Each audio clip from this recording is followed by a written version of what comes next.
What's up, everybody? Welcome to the Storm Sessions podcast. My name is Danny Enriquez, and I am here with the best third baseman in the country, Daniel Cuvet. Daniel, how you doing? I'm great. Thanks for having me here. No, man, thanks for being here.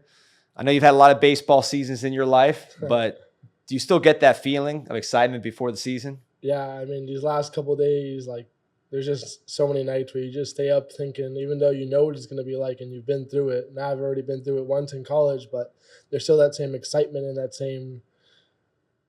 there's that same energy that all right, it's time to go again. Like the season's coming, it's inevitable. Like it's 2 days away now, and you can't go around it. You got to be ready and get ready to go through it and crush it. Well, I know one thing about Miami baseball. A lot of times you see second-generation athletes, which is normal, right? You're a second-generation athlete.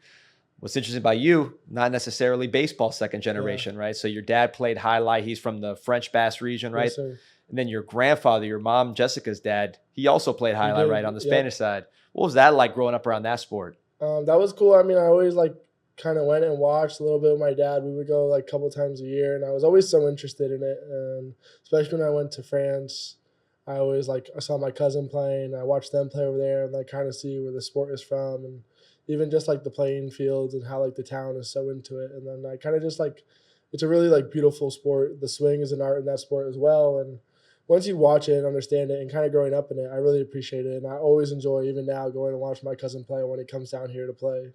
Your dad said that, he didn't throw the baseball with you or hit fly balls. He was taking the cesta out there and throwing it up. Is that true? Yeah, I mean, he would roll ground balls. It's pretty good for ground balls. And he would throw my brother fly balls all the time because that was much easier for him. And it was honestly just as good or even better. We did that all the time at the park by our house. So your brother Mikkel, you both baseball players. How did that start? What was your kind of introduction to the game? Yeah, I mean, my dad just put both of us in at an early age, and we both just played and ran off with it. My brother was a very talented player. It just didn't work out. He was more focused on school, and that's what he's doing now, and he's doing really well. So I'm happy for him in that aspect of his life. And your career, just watching him, when did you realize man, I could be pretty good at this thing? Yeah, I mean, I always watched his practices and always practiced with him and was friends with his friends and who also were older than me and played. So I just grew up with kids who were older than me who were always playing. So that's how I kind of had to jump at kids at my own age because I was always around older baseball players that really helped me. And hearing about your family, very close-knit, a lot of time at the beach, a lot of time fishing. Is that a passion of yours? Yeah, when I'm home, I grew up really close to the beach, especially a South Florida beach. I mean, we went to Dania Beach, and that was very a local kind of beach. You only went there if you lived in the area. There wasn't many tourists or just random people who were just going to the beach for the day. So we went. My mom took us all the time in the summer, and then I love the beach. I was the kid catching the fish and the seaweed and the shrimp and put it in a bucket and then throwing it back in the water at the end of the day before I went home. Fishing wise, that's something that's consistent with the athletes we talk to, especially the ones who grew up in South Florida. It's either fishing in the canals for peacock bass or going out deep sea. What was your preferred fishing as a kid?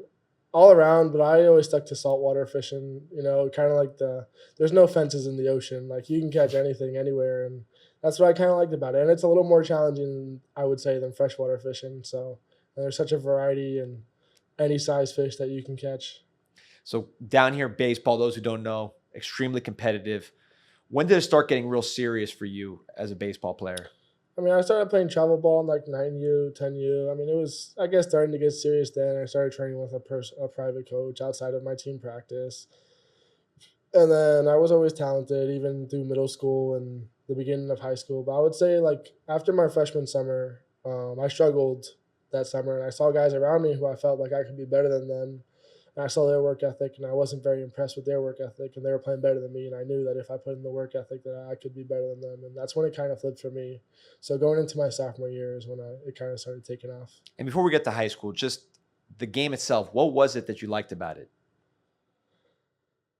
I don't know. I pitched and hit, so I was always very involved in the game growing up, and I learned on both sides of the ball, so I feel like that's helped me on my mental aspect and maturity side of the game and help me think a little ahead of other people. But it's just a game of chess, especially in the box. And I feel like I'm ahead of a lot of people, and I always kind of know what's coming, and I feel like I usually get it right. So that part of the game is one of my favorite parts. And another part that I really enjoy is just how consistent and how like much quality and effort and thought you have to put into your time. It's not just about physical power or strength or speed, but there's so much. It's like such an art. Hitting is such an art, and I really enjoy that art, and I take pride in it, and I work at it every day.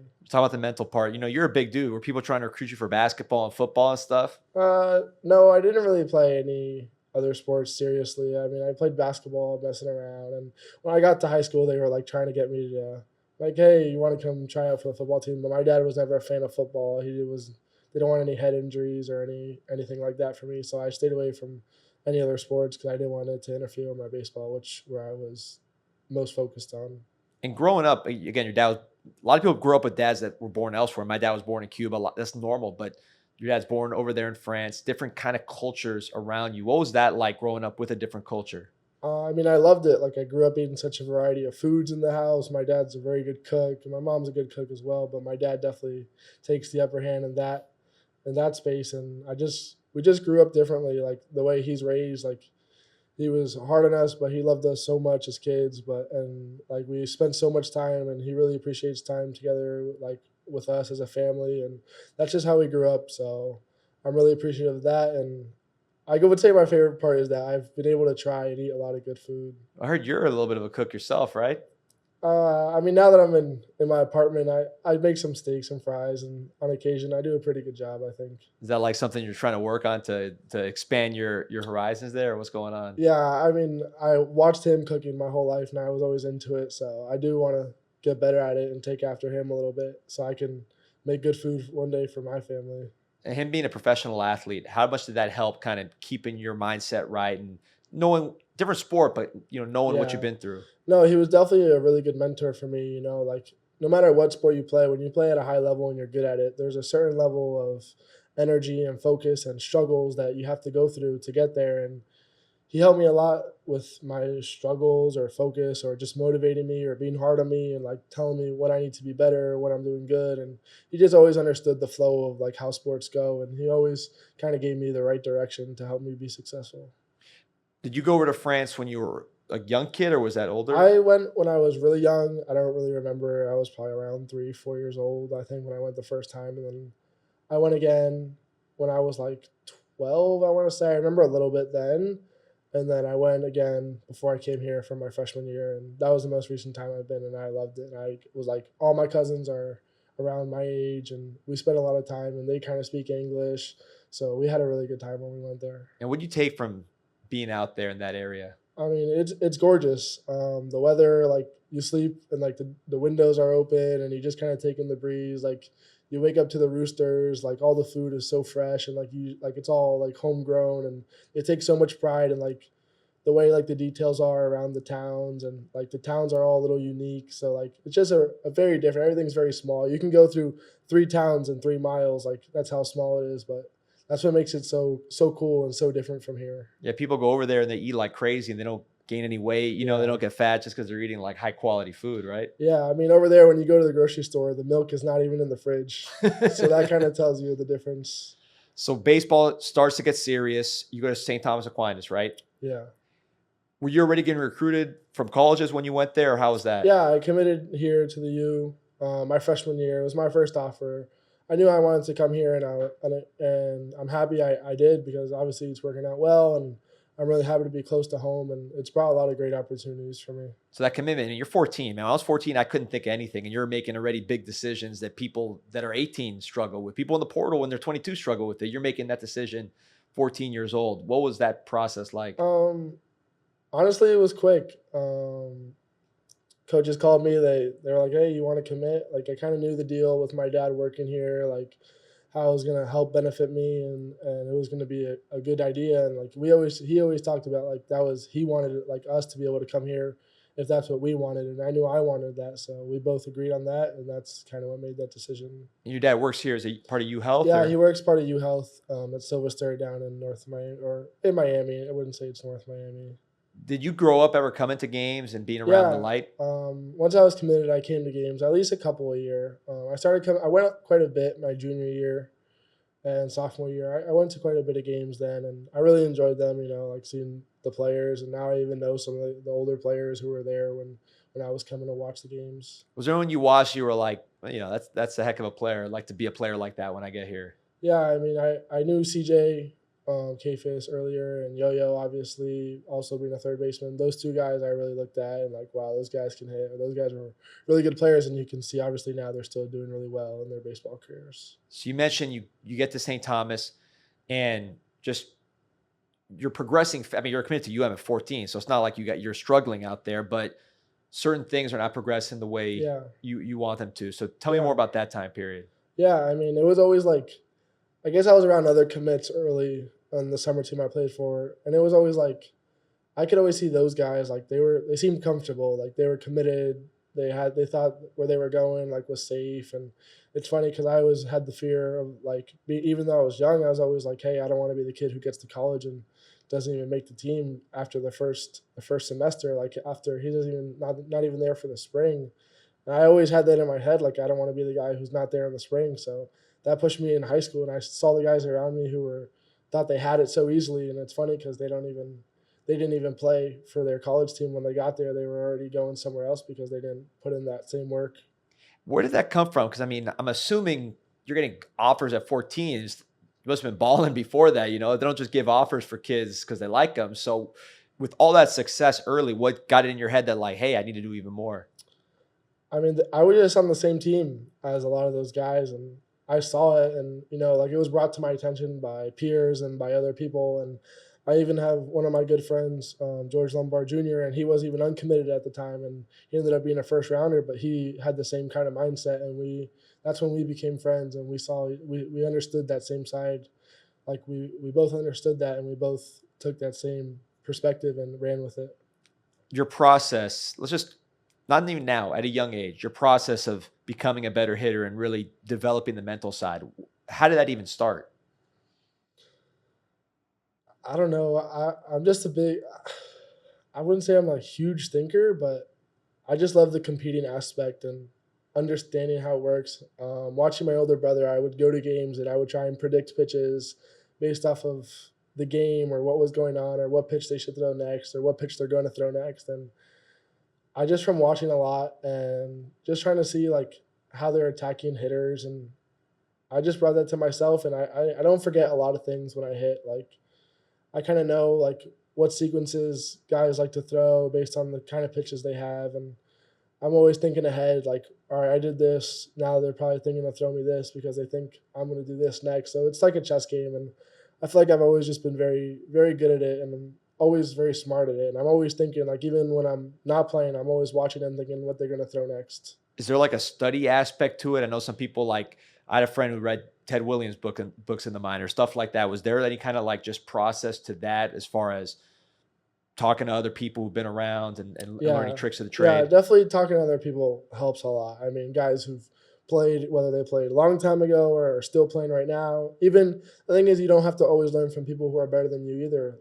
You can learn from guys who are not even as good as you, but they're also very smart. Just because they're not that talented doesn't mean they're not very smart baseball players. So it's just being very open minded and hearing, like, listening to everyone and seeing what you like, what you don't like, and kind of finding your groove in between, like what works for you, and going off of that.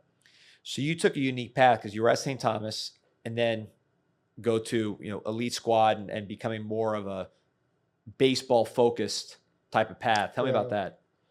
that. I definitely liked my 2 years there. I had good players, and it was a very high level of baseball. My first year, I struggled. My junior year, I thought I was just gonna go in there and it was kind of gonna be like easy, like kind of how high school was for me. But the level of competition was definitely a jump and definitely a step up. So that was a challenging year for me as well, and that was kind of like a slap in the face that made me push again and get ready and get better for my senior year, because that level of competition was definitely a step up from high school and very close to what I'm playing now. Now, I think back to high school, talking to girls, like just being a high school kid, right? I didn't have that path. You were at St. Thomas is a high school, right? It's normal students that are not going to play Yeah. college baseball. What was it like going from that kind of environment to really I mean, focusing on it? yeah, no, it's definitely different, and it's not easy, and it's not for everyone. Like it wasn't something that was, I would say, super easy, but that's what's part of being successful, is that you can't just always do what's comfortable and what's easy. So, I mean, it was tough. At times it was tough, but I also really enjoyed it. I had a lot of friends there, like a lot of guys that I knew prior to even going there. So that helped a lot with my time there, and helped me be like better. And I had really good mentors around me, like older guys. Like my coach there was my coach in summer ball, and those guys were always around me, and they wanted what was best for me, and I knew that, and I knew that I was going to get better being there. So that's a big reason why I went there. Now, you obviously had a dream, right, to push you through this. You wouldn't do this just for fun. When did that dream start of where you saw yourself in the future? Like, hey, I'm not just doing this to do this. I have a goal, and this is what I'm trying to get to. Where did that goal come from? Um, I don't know. This is like my way of life. This is what I want to do. Like this is what I feel my purpose is. Like I want to be able to play for a long time and play well in front of a lot of people, and even help out communities and make kids happy, and like be able to give back once I'm done, and help out my family and everyone around me, and just kind of give back to where I am now. And that's really like part of my goals of why I want to make it. And being a big leaguer is just like it's the dream. Like that's just what I want. When did that come into your brain that, like, hey, I could do this and I want to Yeah. work towards this? Um, I guess I was a freshman and like a sophomore, like people always like jokes, or you could call them jokes, or early talks, like, "Hey, this guy can be good." Oh, like look at this youngster, like he's really good. Like people were like some of the older teammates were making jokes, but that's like when it started kind of coming to my head. And honestly, now it's just a countdown for me. Like I can't skip time, but I can get ready for it, and I know that as I'm gonna keep getting ready, and I'm gonna make it. The fact that your dad, because in Europe they do it like kind of how you did it, right? They don't go to high school and play sports just in a normal school. They go to an academy, right? Did that Yeah. help you make that leap? Yeah, I mean, that level of competition definitely got me ready, and was a big reason why I think I had a successful year last year. So I think that definitely helped me make a leap in my level of play, and my level of thinking, and my being able to focus. We played a lot more games. We played a lot of games in front of nobody, and it's different because there's not as much adrenaline. There's not that same environment, that same intensity that you do have at some of your high school games. So now when you come here, it feels so easy to play, because all of that intensity and adrenaline just gets you even more focused and even playing better. So you had a decision to make when you graduated school. It wasn't just a decision to commit to UM, right? You get drafted by the Pirates, had that opportunity to pursue the pros right out of high school. What made you decide to go the college route? It was tough. I would say some of it is financial of why I decided to go to college, and some of it was like self belief, and like not believing that I could come in here and make it worth it, and make my time here worth it for myself, and even for this university and this program, which I really wanted to come to. So it was a tough decision, but things just didn't line up the way that they were supposed to if I was going to go to pro ball. So that's why I came here. I'm happy I did. Now, there's a program, 4 national championships. It's one of the most storied programs in college baseball. Last year, transition year for the team, while you're really breaking out and becoming one of the superstars of the sport. Mentally, how do you stay locked in when things that you couldn't control were going on? I don't know. I enjoyed it. I've always been the guy like everyone counts on when it comes to winning a game, especially offensively. I'm always like the guy who everyone counts on, and I had a lot of that last year, and a lot of that pressure. Like, all right, like it's your time to get up to bat. Like we need something. We need something here in the later in the game, and there was a lot of that for me last year, and I like that pressure. Like that's the kind of pressure I even put in my head before I get in there. So honestly, I had a lot of that, and I feel like that's what, and I rise to that, and I enjoy those moments. That's like you're gonna fail, and you're gonna fail probably more than you'll be successful, but it's just you can learn so much and become such a better baseball player from those moments. One of the things that impressed me most about what you did last year, and people that I know that really know baseball, this is what they kind of focused on in your season last year. It wasn't the hot start or really necessarily the hot finish. It was you had a period where you weren't hitting as well, and Yeah. you got out of it. So tell me about that period and how you were able to get to the other side. Yeah, I mean, obviously I was going well early, crushing it, everything was flowing. And then like, man, like things just I was like, man, my body like doesn't feel as good. I was losing weight. I was like, what's going on? Like I gotta get my weight up. And then, this is like when you have mentors, like people who come in your life, people who are close around you and they help you. I had the right people talk to me, the right people help me, and the right people get me back on track. And my dad was a big person in that, and he just given me constant like positive and like reinforcing advice that like I can still do it and like I can still make another run at it. So a lot of that, and then obviously the swing, like with a long season, like taking 200 plus at bats a year, like it can fluctuate and things can change. So it's just getting back to what works and keeping that same approach. One challenge you had before you even got to UM, I talked to your mom, Jessica, who is incredible lady, great conversation. And she mentioned her struggle with breast cancer, something that's impacted my family. I've been in that, Yeah. in that situation where a loved one is going through it, and it's hard to kind of concentrate on what you're trying to do. Right. Yeah. What was that like? I mean, that was my senior year when I was focused on getting drafted and trying to do something for myself. But that's when you realize like this is just a game and there's other things that are far more important. And I remember when we heard the news in the house, and I mean everyone else shed a tear and I didn't, because I knew my mom would be okay, knowing how strong she is, and I just had that faith in her the whole time. And that's why I stayed strong the whole time. And I knew that, hey, maybe baseball wasn't going to be as good as I wanted it to be, or it wasn't going to be the way I wanted it to be, but that didn't nearly come close to the importance of my mom's health and the way she was feeling.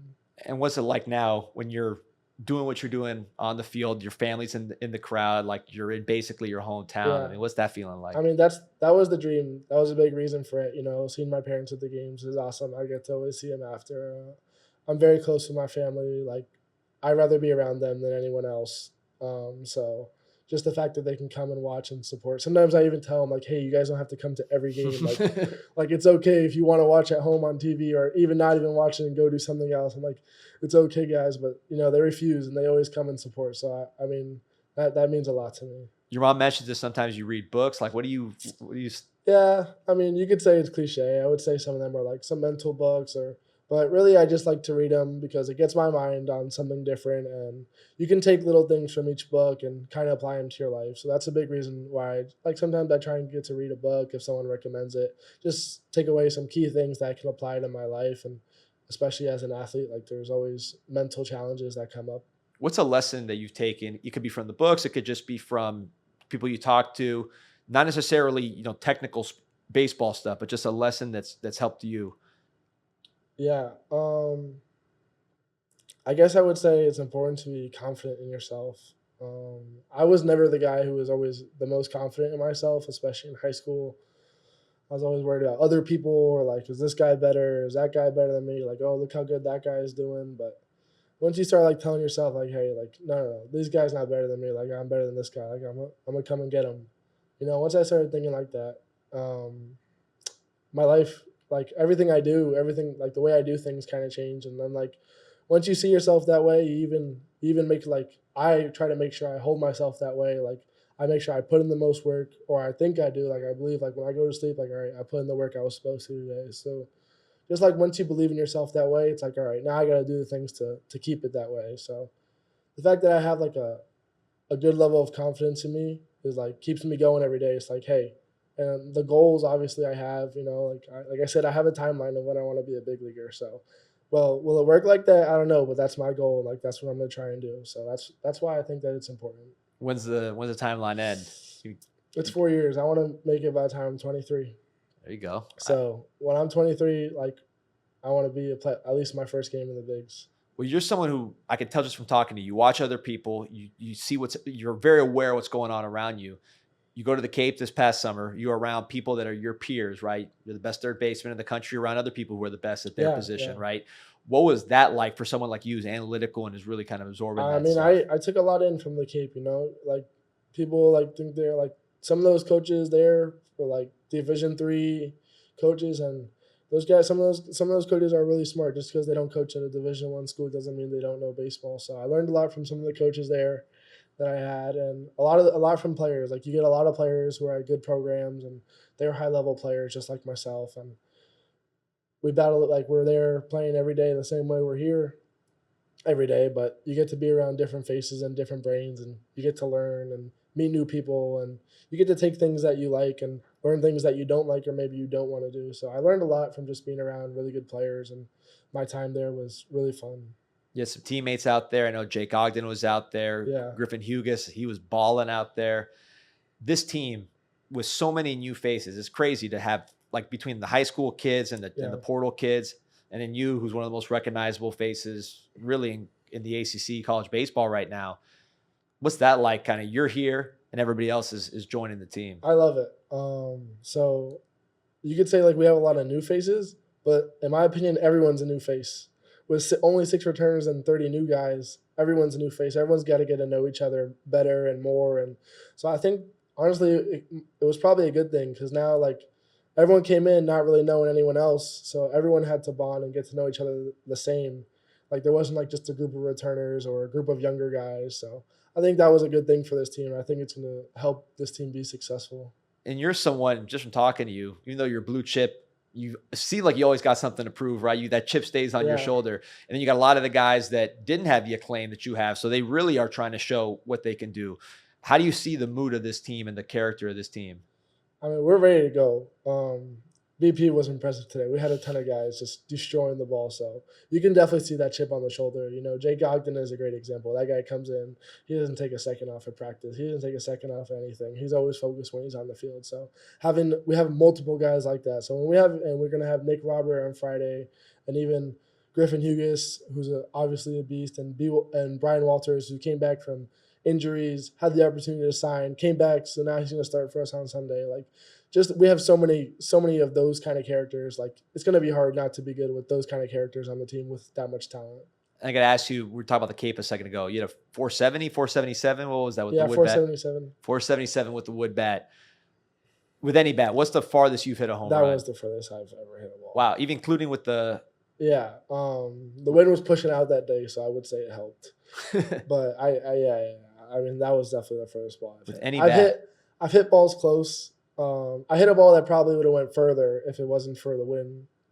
Not like if the wind was helping me, it probably would have went further. But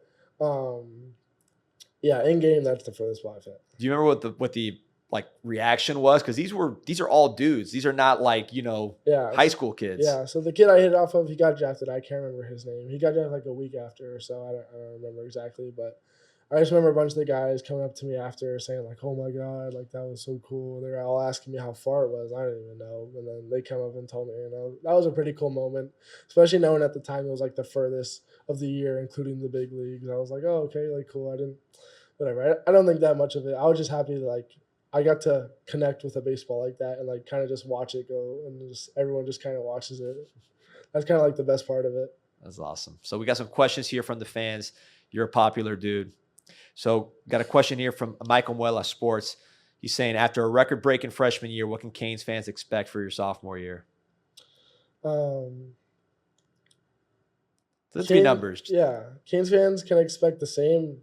I just think Canes fans should expect a more of a winning team and a better team overall that's going to win more games, and we're going to compete with everyone we play. So that's what I'm really excited for. Cruz Mojica wants to know, why did you choose number 14? I don't really have a specific reason. I just kind of picked that number. I would have picked 15, but 15's retired on the wall, so I couldn't take that, so I just took 14. Was that your number growing up, 15? Yeah, my dad used 15, and then I started using that early in high school, and I kind of just stuck out with that. Who's your favorite player growing up from Chris Kinkel Real Estate? My favorite player growing up, I guess I don't have a specific. Nolan Arenado is obviously a gem at third. I mean, hitting wise, I don't know. I don't really have like a single favorite. Did you watch a lot of baseball? I know some people that play a lot don't really watch it. I mean, it's tough for us to watch a lot of live baseball because we're always playing when they're playing. But I do watch a lot of like recaps of games and stuff like that. But it's definitely like in high school I watched a ton of baseball my junior and senior year. But right now it's hard because like we're gonna be playing a lot when those guys are playing. But when I do get the chance, yeah, I do put it on the TV.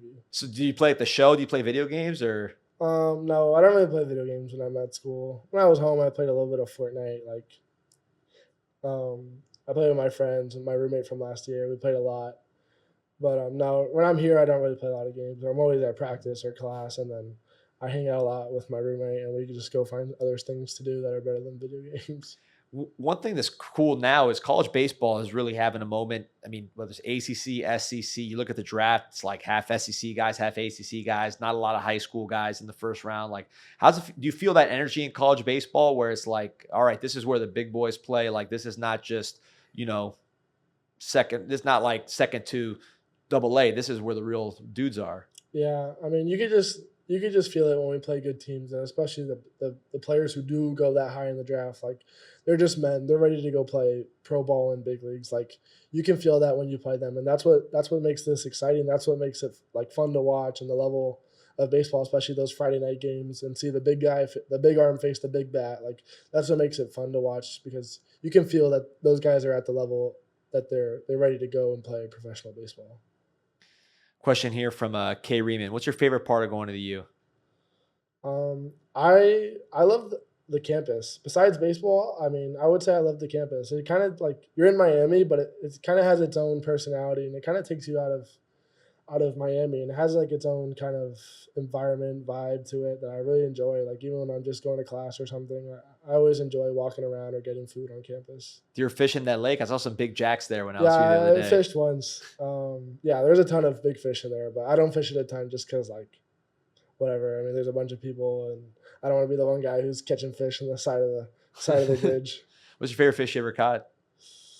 Favorite fish I ever caught? Probably a tarpon or probably that big grouper that you showed that had that saw that picture of. So those two fish definitely stick out. I've caught some smaller tuna, nothing crazy, some mahi.